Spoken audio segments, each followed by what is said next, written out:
ബീഹാർ രാഷ്ട്രീയം അടിമുടി മാറ്റങ്ങൾ കൊണ്ട് പ്രസക്തമാണ്. മാറ്റങ്ങൾ കൊണ്ടുവരുന്നത് വികസനങ്ങൾ കൊണ്ടോ സാങ്കേതികമായിട്ടല്ല, വെറും രാഷ്ട്രീയ ചാഞ്ചാട്ടം കൊണ്ട് മാത്രമാണ്. ആ കൊമ്പിൽ നിന്നും ഈ കൊമ്പിലേക്ക് ചാടി സ്വന്തമായൊരു രാഷ്ട്രീയ ഇടമില്ലാത്ത ആളാണ് മുഖ്യമന്ത്രി നിതീഷ് കുമാർ. ഇന്ത്യ സഖ്യത്തെ ചതിച്ച് ഇപ്പോൾ NDA സർക്കാരിനൊപ്പം നിൽക്കുന്നുണ്ടെങ്കിലും ഈ വർഷം അവസാനത്തോടെ നടക്കുന്ന നിയമസഭാ തെരഞ്ഞെടുപ്പിന് മുൻപ് കാര്യങ്ങൾ മാറി മറിയാനാണ് സാധ്യത തെളിഞ്ഞു വരുന്നത്. ചിലപ്പോൾ നിതീഷ് മാറാനും മാറാതിരിക്കാനും സാധ്യതയുണ്ട്. അഥവാ മാറിയാൽ തകിടം മറിയുന്നത് ബീഹാർ രാഷ്ട്രീയം മാത്രമല്ല, ദേശീയ രാഷ്ട്രീയം കൂടിയാണ്.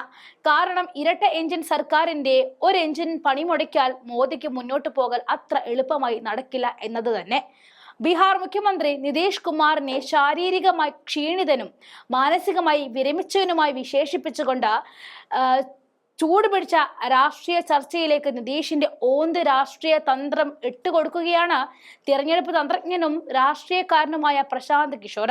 നിതീഷ് കുമാർ ബീഹാറിൽ പാർട്ടിയുടെ 5 മുതൽ 10 സ്ഥാനാർത്ഥികൾ വിജയിച്ചാലും അദ്ദേഹം ഒരു സഖ്യം രൂപീകരിച്ച് അധികാരത്തിൽ വരാൻ നോക്കും. അതായത് നിത്യമുഖ്യമന്ത്രിയായി തുടരാനുള്ള വഴി മാത്രമാണ് അയാൾ തേടുക എന്നർത്ഥം. എവിടെയാണോ ഭരണമുള്ളത് അവിടേക്ക് ചരിഞ്ഞ് ഭരണകക്ഷിയായി നിലകൊള്ളുന്ന ഒരു തരം താഴ്ന്ന രാഷ്ട്രീയക്കാരനാണ് ഇയാൾ. അദ്ദേഹത്തിന് ഇപ്പോഴും BJPയുടെ പിന്തുണയുണ്ടെങ്കിൽ അതിനർത്ഥം ബീഹാറിലെ സർക്കാരിന്റെ ഭാഗമായാൽ തുടരാൻ BJP ആഗ്രഹിക്കുന്നു എന്നാണ്. ബീഹാർ മന്ത്രിസഭയിൽ 7 പുതിയ മന്ത്രിമാർ സത്യപ്രതിജ്ഞ ചെയ്ത ഒരു ദിവസത്തിന് ശേഷമാണ് അദ്ദേഹം തന്നെ പരാമർശം നടത്തിയത്. ഇതോടെ സംസ്ഥാന സർക്കാരിൽ BJPയുടെ സാന്നിധ്യം ഗണ്യമായി ശക്തിപ്പെടുത്തി. സർക്കാരിന്റെ കാലാവധി അവസാനിക്കുന്നതിന് 6 മാസം മുൻപ് നടന്ന വിപുലീകരണത്തിൽ പ്രധാന വകുപ്പുകളിലെല്ലാം വകുപ്പുകൾ പുനഃക്രമീകരിച്ചു. പുതിയ ഉത്തരവാദിത്തങ്ങൾ ലഭിക്കുന്ന മന്ത്രിമാരിൽ ഒരാൾ ഒഴികെ ബാക്കി എല്ലാവരും നിതീഷ് കുമാറിന്റെ സഖ്യകക്ഷിയായ BJPയുടേതാണ്. സർക്കാർ വിജ്ഞാപനത്തിൽ പറയുന്നത് ഇപ്രകാരമാണ്: വിപുലീകരണത്തോടെ 36 ക്യാബിനറ്റ് സ്ഥാനങ്ങളിൽ 21 BJPയുടെ കൈവശമാണുള്ളത്. ശ്രദ്ധേയമായ മാറ്റങ്ങളിൽ ഉപമുഖ്യമന്ത്രി വിജയ് കുമാർ സിൻഹയെ നിർണായകമായ റോഡ് നിർമ്മാണ വകുപ്പ് ഒഴിവാക്കി. അതായത് നിതിൻ നബിന് പുനർനിയമിച്ചു.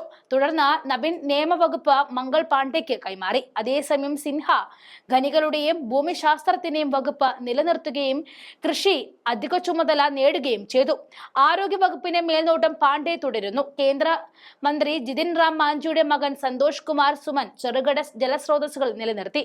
എന്നിരുന്നാലും അദ്ദേഹത്തിന് IT, ദുരന്ത നിവാരണ വകുപ്പുകൾ പുതിയ മന്ത്രിമാരെ കൃഷ്ണകുമാർ ബന്ധു, വിജയ് കുമാർ മണ്ഡൽ എന്നിവർക്ക് പുനർനിയമിച്ചു. രാജകുമാർ സിംഗ് ടൂറിസം ഏറ്റെടുത്തു. സുനിൽകുമാറിന് പരിസ്ഥിതിയും വനവും കാലാവസ്ഥ വ്യതിയാനം എന്നിവ ലഭിച്ചു.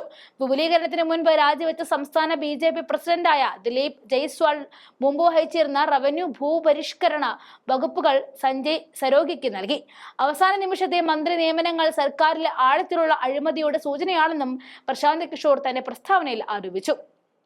ഈ സർക്കാരിന്റെ കാലാവധി അവസാനിക്കുന്നതിന് വെറും 6 മാസം മുൻപ് 7 പുതിയ മന്ത്രിമാരെ സത്യപ്രതിജ്ഞ ചെയ്യുന്നത് ജനങ്ങളെ കൊള്ളയടിക്കാനാണെന്നും അദ്ദേഹം ആരോപിക്കുകയാണ്.